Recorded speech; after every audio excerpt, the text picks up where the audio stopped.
say to them, they argue with you. Have you ever been around people like this?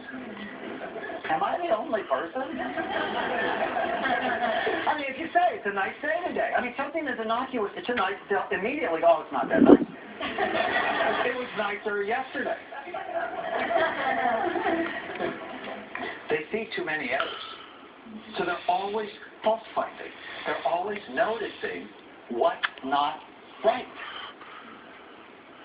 They tend to be micromanagers at home and at work. And they tend to be rigid and inflexible. And if things don't go their way, they get upset. And on the surface, they appear selfish because it has to be their way. But when you understand it from a neuroscience standpoint, they're really not selfish. What they are is inflexible. There are many ways to help this system. And this is such an interesting system.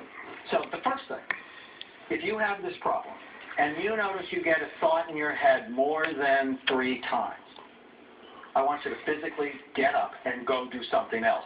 The act of distracting yourself helps to get these thoughts out of your head. People who have a high singulate do better with options. So if you're married to a person like this, never go, okay, we're going to dinner here. Even if here is their very favorite restaurant. Don't do that. It's always better to go, you know, we could go here, or we could go here.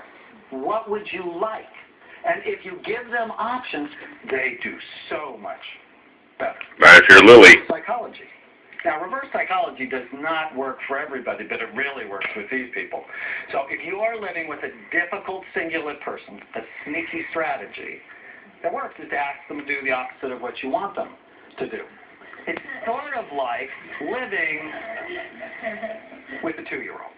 And if you wanted a kiss from a 2-year-old, you would never say, give me a kiss. Because as soon as you said, give me a kiss, I don't want to. If you really want a kiss, what you say is, I don't want a kiss. Today, we're not kissing. No way we're not kissing. And within 30 seconds, they have to give you a kiss or they're going to die. Living with a singular person is sort of the same thing.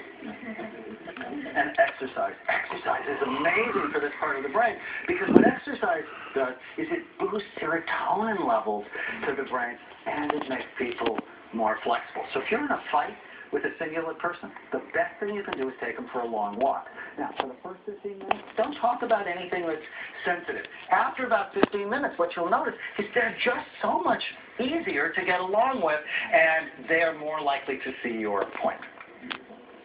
Now, if you give these people a high-protein, low-carbohydrate diet, they will concentrate better on the things that bother them.